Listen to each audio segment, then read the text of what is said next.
subax wanaagsan dhegeystayaal waa khamiis 18 August saacada Afrikada Bari waxay tilmaamaysaa 7 subaxnimo qodobada ku wada doontaan idaacadeennani waxaa kamid ah qarax ka dhacay masjid ku yaala magaalada Kaabul oo ay dad ku dhinteen TPLF oo sheegtay ciidamada Itoobiya inay hub culus ku soo weerareen Israa'iil iyo Turkiga oo soo ceshanayo xiriirkooda diblomaasiyadeed Turkiga waxay u baahneed weligeed baa waxay ku jirtay xiriir diblomaasi ah hadda ay Israa'iil hadda ku farantay waxaad moodaa inay meel kale u safri doonaan hadda waxaad moodaa qibladii dawladaha bariga dhexe kulligood inay Israa'iil noqonayso oo dawladda walba ay u ordayso muu tartamay sidii calaaqad oo la yeelan lahayd dawladda Israa'iil iyo qodobo kale oo ciyaaruhu ka mid yihiin ayaad ku maqli doontaan barnaamijkani uu soo saaray Ciise Xaaji Cabdullaahi iyo Cabdiraxmaan Xaaji Caddo ayaan la socodsiinay mar kale subax wanaagsan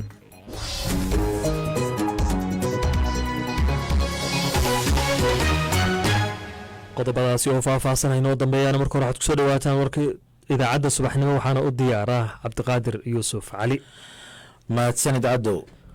maxkamadda ugu sarreysa dalka Malaysia ayaa bilowday dhageysiga dacwadii ugu dambeysay ee ra'iisul wasaarihii hore ee dalkaasi Najib Razak kaasoo lagu xukumay 12 sano xarig ah kadib markii lagu eedeeyay inuu ku lug lahaa fadeexad iyo musuqmaasuq maaliyadeed oo ballaaran waxaa loo haystaa balaayiin dollar oo laga xaday sanduuqa horumarinta ee dawladdu leedahay haddii Najib lagu helo dambiga waxa uu noqonayaa hogaamiyihii ugu horeeyay ee Malaysia oo xabsiga gala ugu yaraan 3 qof ayaa la ogyahay inay ku dhinteen qarax xooggan oo ka dhacay masaajid ku yaala caasimadda Afghanistan ee Kabul tobaneeyo kale oo ay ku jiraan carruur ayaa sidoo kale la geeyay isbitaalka ciidamo aad u badan oo ka tirsan Taliban ayaa lagu daadgureeyay goobta uu qaraxa ka dhacay madaxweynaha Ukraine Volodymyr Zelensky ayaa sheegay in la isku dayayo in kormeerayaal qaramada midoobay ka socda loo diro xarunta tamarta nuclear-ka ee Zaporizhzhia oo ay degan yihiin ciidamada Ruushka saraakiisha Ukraine ayaa sare u qaaday digniintooda ku saabsan khatarta musiibo ee ka dhici karta xarunta ninka lagu eedeeyay inuu isku dayo inuu dilo Salman Rushdie toddobaadkii hore ayaa u sheegay New York Post in uusan jeclayn qoraaga maadaama uu weeraray islaamka laakiin Hadi Matar isaga oo ka hadlaya xabsiga waxa uu qirtay in uu akhriyay oo kaliya dhowr bog oo ka mid ah buuggii Rushdie ee wadaha shaydaanka maxkamad federaali ah oo ku taala magaalada Chicago ee dalka Mareykanka ayaa waxaa ka furmay dacwadii ugu dambeysay ee fanaanka R. Kelly 55 jirkan ayaa lagu eedeeyay in uu farxumeeyay gabdho aan qaangaarin dhamaadkii 9-aadkii inkasta oo uu fanaanka gaashaanka u daruuray eedeymahaasi ugu dambeyntiina maalqabeenka reer Britain Jim Ratcliffe ayaa sheegay inuu doonayo inuu iibsado kooxda kubadda cagta ee Manchester United haddii la iibinayo bilowga aadka u liita ee United ee xilli ciyaareedkan ee Premier League ayaa horseeday dhaleecaynta sii kordhaysa ee loo jeedinayo milkiilayaasheeda Mareykanka ah ee qoyska Glazers arbacadii Elon Musk ayaa bartiisa Twitter-ka ku soo qoray inuu doonayo in uu kooxda iibsado ka hor inta uusan sheegin inay tahay kaftan warkiis waxnimana waa naginta Cabdiraxmaan aad buu mahadsan yahay Cabdiqaadir Yuusuf Cali oo warka idaacadda subaxnimo nala socodsiinay markana u diyaar garooba qaybaha kale ee barnaamijkeena aan ku bilaabe sida warkaba aad ku maqlayseen qarax ka dhacay masjid ku yaala caasimadda dalka Afghanistan ee Kabul ayaa la sheegay inay ku dhinteen ugu yaraan 3 qof qaar kalena ay ku dhaawacmeen warbaahinta maxalliga oo soo xigtay afayeenka booliska dalka Afghanistan waxay sheegeen dad badan oo ku dhaawacmay qaraxa masjidka in isbitaalada la geeyay adeega gurmadka degdega isbitaal ku yaala magaaladaasi wuxuu sheegay in ugu yaraan 27 qof la soo gaarsiiyay Ciise Xaaji Cabdullaahi ayaa warbixinta ay dhacdadaasi ka qortay BBC-da isha soo mariyay oo haatan stuudiyo ay kula sugan Ciise Cabdiraxmaan qaraxan ayaa loo malaynayaa inuu dhacay salaadii maqrib iyadoo laga cabsi qabo inuu jiro khasaare badan inkastoo aan la ogeyn tirada rasmiga ah haatan sida balse booliska ay sheegayaan 3 baaritaanada weli way socdaan Khalid Zardaan oo afayeenka ciidamada Taliban ee magaalada Kabul oo ay soo xiganayso warbaahinta gudaha ayaa sheegaya in qarax uu ka dhacay xaafadda 17aad ee magaalada wararkuna ay sheegayaan dadka dhintay uu ku jiro imaamka masjidka ciidamo ka tirsan kuwa amaanka ayaa goobta ku sugan ilaa haatan Talibanna waxa ay sheegeen ama ay cambaareeyeen weerarka halkaasi ka dhacay isbuucii aynu soo dhaafnay Cabdiraxmaan waxaa la dilay ama qarax isna lala beegsaday nin ka mid ah saraakiisha ugu sarsare ee talibaan taageersanaa ee la yidhaahdo sheekh raximullah xaqaani oo aada ugu dhowaa talibaan balse xalay waxaa ku dhintay masjidkaasi imaamka amiir maxamed kabuli oo ah nin maaragtay aada isna maaragtay ugu dhow xukuumadda balse kasoo jeedo suufiyada dalkaasi hase aatee waxaa qaraxa sheegtay kooxda isis. waa hagaaga ciise xaaji cabdulle aad buu u mahadsan yahay oo faahfaahinta warkaasi nala socodsiinayay markana etoobiya. taliska ciidamada fallaagada tigreeda ee t p l f ayaa ciidamada etoobiya ku eedeeyey inay weerar ay u adeegsadeen taangiyo iyo madaafiic ay ciidamadoodu ku soo qaadeen. dowladda etoobiya ayaan weli ka jawaabin eedda ay u soo jeedisay fallaagada t p l f ee dagaalka kula jirta. guddiga etoobiya ay u magacaawday inay t p l f wadaxaajood la galaan ayaa ku baaqay in xabad joojin deg deg ah la gaadho si adeega asaasiga looga fasaxo deegaanka tigray. cabdiqaadir yuusuf cali ayaa faahfaahinta warkaasi noo haya.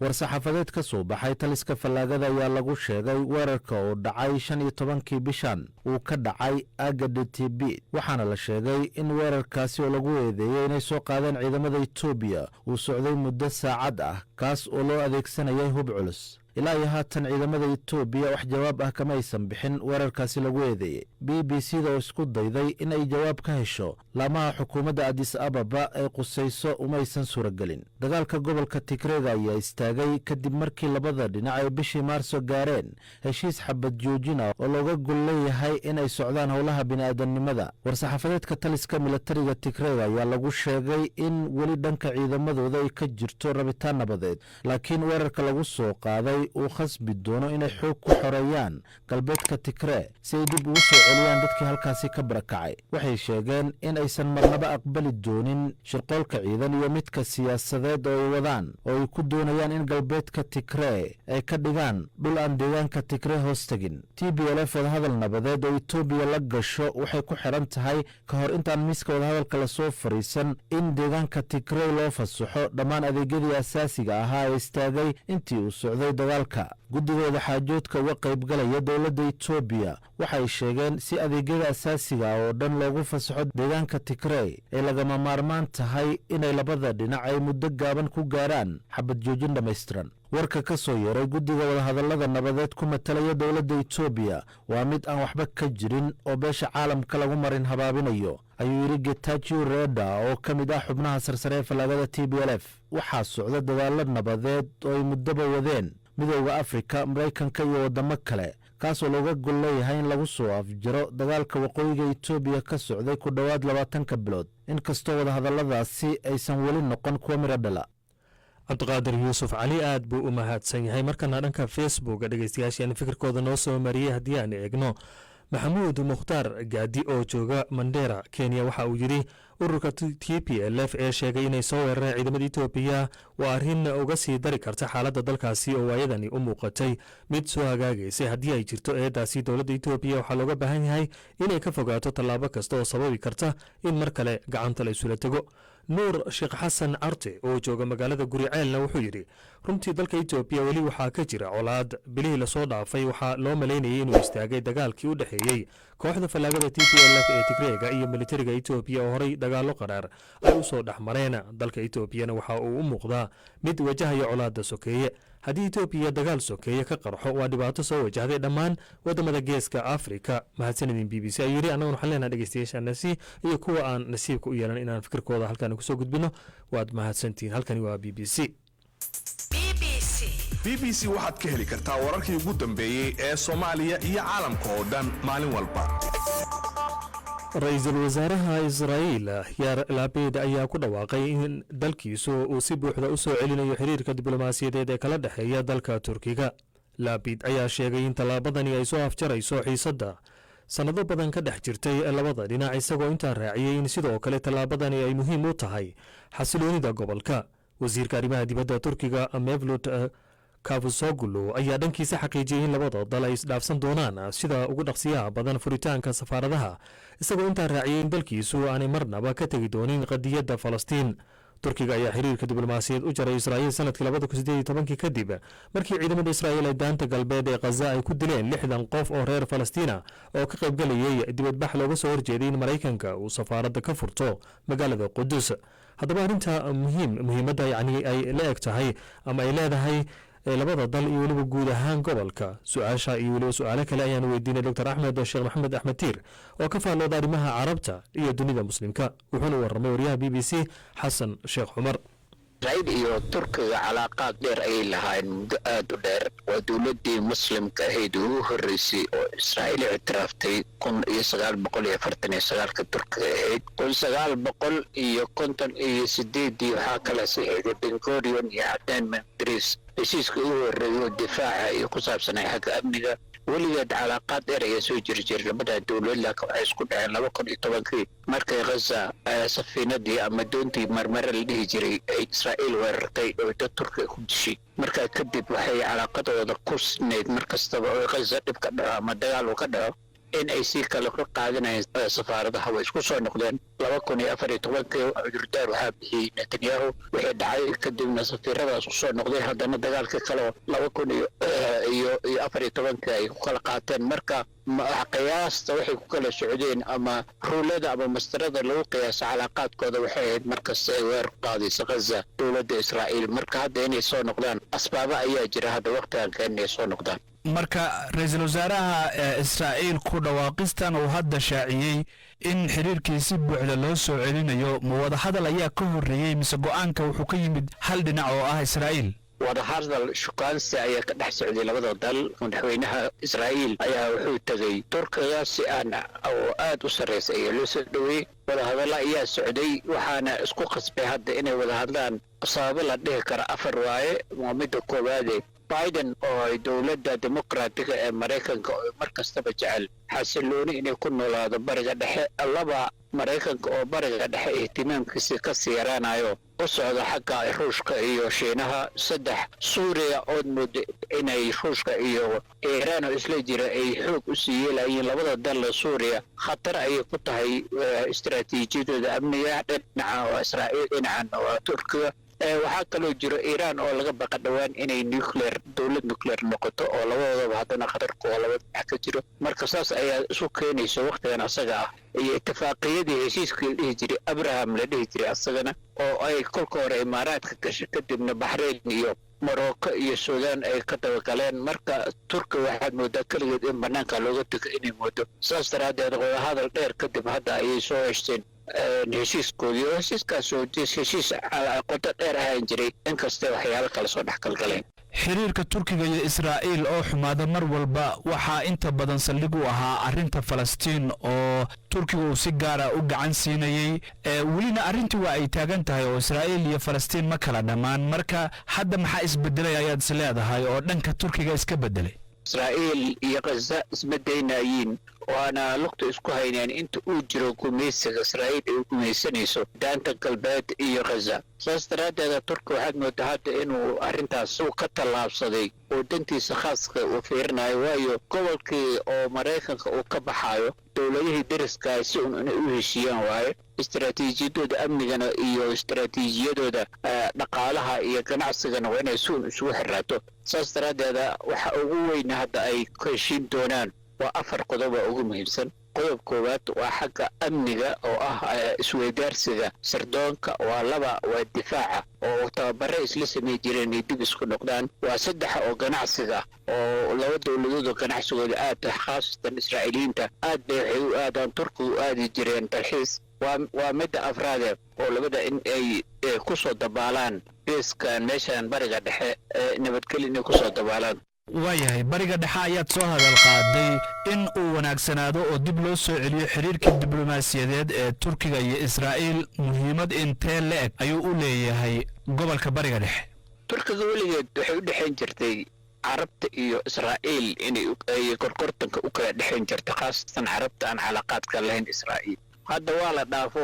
heshiiska abrahim ay imaaraadka gashay ayaa ka muuqata inay carabta si toosaad oo la yeelatay heshiis dowladda israa'iil laakiin laba xagal ayaa jirta oo weliga turkiga dhibku ahayd waa xagashan gariirka oo dhinacan ka jiro iyo masar oo xaggan ka jirta labadaas ayaa weligeed waxay gelin jireen sidii sandwiche turkiga isku riixi jireen labadoodana calaaqad fiican israa'iil ay leeyihiin marka turkiga oo hadda ku furatay israa'iil waxay keenaysaa calaaqadii inay ka dhigto calaaqad dhexdhexaad oo balance oo saddexdaas dowladood u dhexaysa marka turkiga waxay u baahneyd weligeed baa waxay ku jirta ciriiri diblomaasi ah hadda ay israa'iil hadda ku furantay waxaad moodaa inay meelo kale u safri doonaan hadda waxaad moodaa qibladii dowladaha bariga dhexe kulligood inay israa'iil noqonayso oo dowlad walbaba ay u ordayso muu tartamay sidii calaaqad oo la yeelan lahayd dowladda israa'iil kaasi wuxuu ahaa dr axmed sheekh maxamed axmed tiir oo ka faalooda arrimaha carabta iyo dunida muslimka u warramay waryahayaga xasan sheekh cumar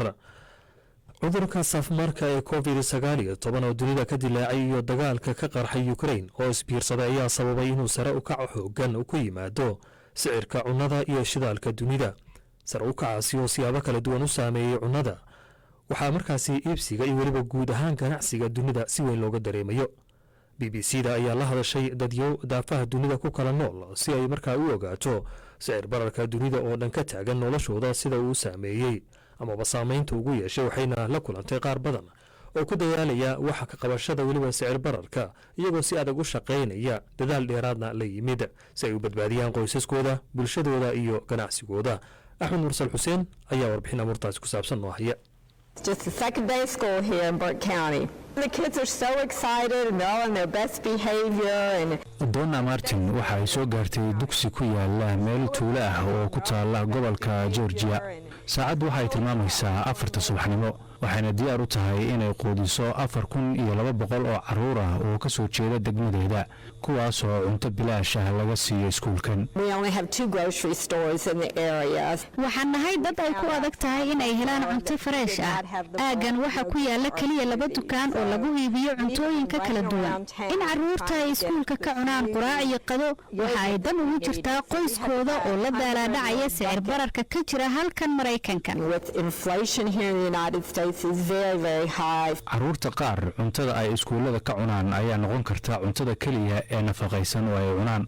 Mareykanka waxa uu leeyahay xeerar adag markay timaado cuntooyinka lagu kariyo iskuulada. Cuntadu waa inay ku badan tahay maadada fiberka halka lagu yareeyo cusbada iyo sonkorta balse taasi waxa ay caqabad ku tahay Donna iyo kooxdeeda. So we found out from our vendor that he did not have the bulk yogurt for our smoothies. So waxaan ogaanay in ninka alaabta naga iibinayay uusan hayn caanaha fadhiya ee aan cabitaanka ku darno. Waxaan soo dhex maray magaalada dhan si aan u helo caanahaasi. Ma doonaynin in marka caruurtu ay guryahooda ku laabtaan ay yiraahdaan maanta cabitaanna lama siinin. I didn't want the kids going home and mom they didn't have any smoothies. Sicir bararka ku yimid qiimaha cuntada ayaa ah mid saameeyay dunida oo dhan.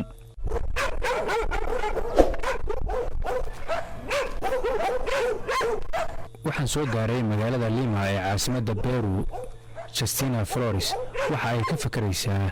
waxa ay maanta karin doonto. El día de hoy ha subido todo, total. Maalmahan wax walba qiimahooda way kordheen. Waxaan kaliya kordhin waa mushaarkayaga. El día de hoy ha subido todo. Waxay cuntada u karisaa 75 qof oo ka soo jeeda qowmiyadeeda.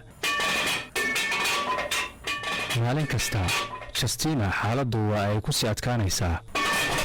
xilligii uu jiray fayraska koronaha waxaa shaqo la'aan noqday Justina iyo dad kale oo ay daris yihiin sida shaqaalaha cuntada karinayay kuwa nadaafadda qaabilsanaa iyo kuwa kale. xayiraadii koronaha waxaa laga qaaday Peru si la mid ah dalalka kale ee caalamka waxaana kordhay qiimaha cuntada. qiimaha cuntada Peru ayaa sare ugu kacay 12% waxayna wax yar ka sarreysaa UK balse dadka halkan waxay 4 meelood meel dhaqaalahooda ku bixiyaan cuntada. Y a veces dicen que es malo dar todo, ¿no? Annagu waxaan nahay dad walaalo ah min daris ee waxaan nahay sida dad hal qoys ka soo wada jeeda wax walba waan qaybsanaa waxa ay siiso waan cunaa anna waan siiyaa dhammaanteen waan wada qaybsanaa. Entonces, ¿qué es compartir? Ella comparte conmigo con algo, yo lo comparto y compartimos todo. meelaha qaar waxaa aad u sii daran saamaynta ka dhalatay sicir bararka. ma aanan awoodin inaan bixinno mushaarka sababtoo ah dakhligeenna aad buu u yaraaday. dalka Nigeria, Emmanuel Onuora oo sameeyay rootiga waxaa ku qasbanaatay inuu shaqada ka joojiyo 305 ka mid ah 350 qof ee shaqaalihiisa ah. qarashkayga iyo dakhligaygu way isku dheelitiran yihiin. qarashkayga ayaa sii kordhaya, dakhliga isoo galana kuma maarayn karo qarashaadka, marka khasaare ayaan gelaynaa. waxa uu ku tiirsan yahay badeecadaha la soo dhoofiyo, balse ma kordhin karo qiimaha rootiga maadaama dadku aysan awoodin. 60% dadka reer Nigeria ayaa la sheegay in dhaqaalahooda ay ku bixiyaan cuntada. ganacsatada waaweyn ee rootiga ee Nigeria ee hogaaminayo Emmanuel ayaa sameeyay shaqo joojin 4 maalmood ah, balse arrintaasi wax weyn iskama bedelin. arrinta ma fududo, xaaladdu way nagu adkaatay. sidee ayaan sare u qaadi karnaa agabkaan u baahannahay muddo 2 toddobaad ah? warshadahaan rooti aad u badan ayaa meesha ka baxay. xaggee bay aadayaan dadkii? sidee ayay reerahooda u daryeerayaan?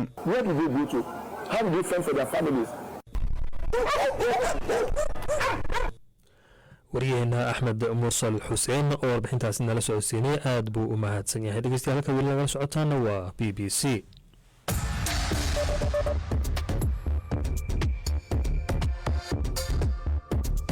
bogga internetka ee bbcsomali.com waxaad ku helaysaa maqal, muuqaal iyo qoraal. wararkii ugu dambeeyey ee caalamka iyo Soomaalida, sida ay u dhacayaan, halka ay ka dhacayaan iyo saamaynta ay leeyihiin. bbcsomali.com waxaa ka go'an daqiiqad kasta soo gudbinta warar la hubo, waraysiyo, warbixinno iyo macluumaad aqoon kororsi ah. haddaba si aad u hesho adeegyadaasi si fudud, abka BBC Somali ugala soo deg Google Play ama App Store-ka. bbcsomali.com waa halka ugu horeysa ee wararka laga helo. bbcsomali.com mar kasta iyo meel kasta.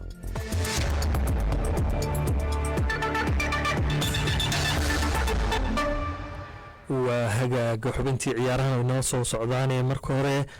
sheeko ka duwan sheekooyinkii adkaa oo aad horey usoo dhagaysateen. waa madaxweynaha ciidamada booliska ee markaasi dalkeeda ee cayilan, gaar ahaan kuwa xulusta leh, ugu baaqday si ay hilibka isaga dhimaan ama caloosha ay isaga ridaan in ay markaa dugsiyada booliska ama goobihii ay tababarada kusoo qaateen ay dib ugu laabtaan. madaxweynahaasi oo sheegay askarta cayilan waajibaadkii loo igmaday inay si firfircoon u gudan karin ilaa ay caloosha ama xulusta iska jaraan. ciise xaaji cabdulle oo sheekadaasi soo akhriyay ayaan kala sheekaystay. cabdiraxmaan madaxweynaha Tanzania Samia Suluhu Hassan ayaa waxay sheegtay in booliska ama ciidanka xulusta weyn leh ay dib ugu noqdaan tababar si ay u dhimaan calooshooda. madaxweyne Suluhu Hassan ayaa waxay ka hadlaysay xaflad qalinjibin ah oo ay booliska kaga qalinjibinayeen deegaanka Bomakichaka ee gobolka Tanga ee Tanzania. markii ay ciidamada gaardaka ciyaarka sameyn lahaa ay fiirinaysay safka sida ay ugu jiraan, qaabkii u labisanayeen, ayaa dabcan waxaa moodaa inay aragtay rag waaweyn oo xulus weyn leh. marka madaxweynaha waxay sheegtay hadalkeeda haddii aan soo koobo, waxay tiri waxaan arkay leedahay ciidamo ama rag boolisa oo jago waaweyn haya oo calooshooda ay kuusan tahay. dabcanna waxaa isweydiiyey tiri waa maxay waxan, sababtoo ah waxay tiri ma doonayno in ciidan boolis calooshooda ay muuqato ay maaragtay shaqeeyaan. sidaas oogeedna waxaan amrayaa tiri sida ugu dhaqsiyaha badan in ay halkan qalinjibinta hadda ay ka socoto dhammaantood wixii calool leh ay halkan kusoo laabtaan, tababar cusubna ay qaataan. waa garta marka ciise ma sheegtay marka waxaa keenay cayilka askarta booliska ee madaxweynaha Tanzania. madaxweynaha Samia Suluhu Hassan hadalkeeda haatan warbaahinta maysan soo xiganin, laakiinse waxaa marayaa ah in sababaha lagu sheegay in qaarkooda ay tababar ama jimicsi aysan samaynaynin, halka kuwa kalena ay badsadeen musuqa. sida awgeed ayaa la sheegay marka in madaxweynaha ka carootay Samia Suluhu Hassan tan iyo markii ay xilka la wareegtay markii uu dhintay madaxweynihii John Pombe Magufuli ayaa waxa ay isbedel ay ku sameynaysay booliska. sanadkan aynu ku jirno waxa ay shaqada ka tirtay taliyaha booliska ee dalkaasi ee loo loo yaqaano Simon Siro iyadoo ay sheegtay in sababtiisa ay shaqada ugu tartay ay tahay in uu tacadiyo dhanka xuquuqda aadanaha uu geystay isla markaana horumarka booliska iyo isbedelka lagu sameynaya uu caqabad ku ahaa. marka ciise dhibaatadan ay haysata qaar ka mid ah booliska dalka Tanzania gaar ahaan xulusta ay sheegtay madaxweynaha ma dhibaato ku kooban ba dalka Tanzania oo kaliya. Abdiraxmaan maaha Kenyadan hadda aan joogno naftirkeeda markaad fiiriso wadooyinka ciidanka taagan ee traafigada markaad aragto calooshooda halka ay joogto adiga yaawaya waxaad isleedahay haddii hadda ay meeshan wax ka dhacaan ma asigaad badbaadinaysaa mise adigaa badbaadinaysaa inkastoo asaga uu tababar heer sare uu haysto uu si kastoo isku badbaadin karo. taliyayaasha qaar markaad fiiriso qaaradda Afrika militariga camal ragga taliyaha ka ah markaad aragto Afrika oo fiiriso way yaryihiin wadamada ciidankooda kuwa caloosha leh ay yaryihiin boqolkiiba 70 Afrika taliyayaal weyn waxaad arkaysaa calooshooda halkaas ay joogto Abdiraxmaan. marka Mareykanka iyo wadamada Yurub dhibaatadaas ma qabaan oo sababtoo ah aad bay uga taxadaraan. Mareykanka camal ciidankiisa nin calool leh kuma arkaysid way yartahay laakiin qaaradda Afrika waa iska cunhaya xilkana sii wado. marka dhibaatada qaaradda Afrika ay u badan tahay qaaradda Afrika ay u badan tahay marka waxaan u maleeyaa talaabada Samiya Suluhu Xasan in wadamada Afrika ay ku dhaqan doonaan madaxdooda. waayahay ciise hadalkan ka soo yeeray madaxweynaha dalka Tanzania sidee looga falceliyay hadalkeeda dad far badan ayaa taageeray dad badanna waxay yiraahdeen waa caadi oo hadii maadaama raggan tababar ay haystaan shaqadooda ay gudanayaan waxba uma aragna calooshooda laakiin boqolkiiba 90 dadka baraha bulshada ku jiro way soo dhaweeyeen go'aanka madaxweynaha. marka ciise hadalkan ka soo yeeray madaxweynaha dalka Tanzania waxay markaasi laga qaadan karaa ama laga faa'iideeyaa in jimicsigu uu faa'iido u leeyahay caafimaad ahaan iyo shaqo ahaanba. aad iyo caalamkan ee qarniga 21aad nin calool leh iyo rag calool leh iyo calooshuba sideedaba xanuun buu noqday oo cudurro badan baa ka dhashay. marka dadka miisaanka leh uma diideen haddii candhuufta ilaahay ku macaaneeyey waa teeda laakiinse halka hadda lagu sugan yahay cudurrada soo batay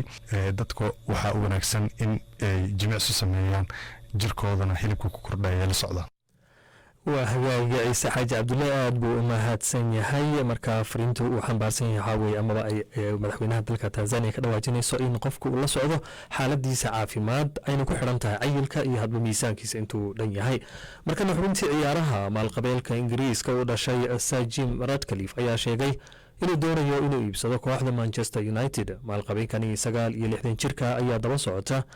ama hadalkiisa kusoo beegmaya kadib markuu arkay warbixinta Bloomberg ee sheegaysa qoyska Glazer inay doonayaan saamiga ay ku leeyihiin Man United inay iibiyaan. afhayeenka Ratcliffe wuxuu sheegay haddii kooxdani si dhab ah loo iibinayo shakhsiga ku habboon inuu iibsado inuu yahay Ratcliffe oo ka mid ah maalqabeennada ama tujaarta dunida kuwa ugu waaweyn. Man United oo 20 jeer hanatay horyaalka Ingiriiska ayaa markaasi ugu hooseysa horyaalka Premier League kadib markii laga badiyay labadii kulan ee furitaankii xil ciyaareedkani uu hogaaminayay tababaraha cusub ee Erik ten Hag. kooxda Barcelona oo qorsheynaysa iyaduna inay laacibka Villarreal uga ciyaaro daafaca markaasi Joan Foyth ay kula soo wareegto $43 milyan oo dollar. kooxdan ayaa qorshahaasi degtay kadib markii ay ku guuldareysatay baadigoobkii ugu jirtay Cesar. maamulaha Xavi ayaa weli markaa doonaya inuu la soo saxiixdo daafaca midig ka hor inta uusan markaa xirmin suuqa kala iibsiga. dhanka kalena kooxda Arsenal ayaa ku biirtay kooxaha tartanka ugu jira inay calmadaan weeraryahanka Chelsea Callum Hudson-Odoi ayaa ka dambeeya xidigo markaasi ay ka mid yihiin Mason Mount, Raheem Sterling, Hakim Ziyech iyo waliba Christian Pulisic iyo waliba Kai Havertz oo markaa ku jira liiska ugu sareeya oo weli si weyn muuqaalkiisa markaa u soo muuqan xil ciyaareedkan soo markaasi ugu horeeya heer sarena markaa xil ciyaareedkan cusub aan weliba ka gaarin. xubintii ciyaaraha ayaanu kusoo gabagabaynaynaa idaacaddii 7 subaxnimo noo soo bilaabatay intaynu markale hawada ku kulmayna 2 duhurnimo dhammaanteen oo dhammaantiin idinle sida iyo nabadgelyo.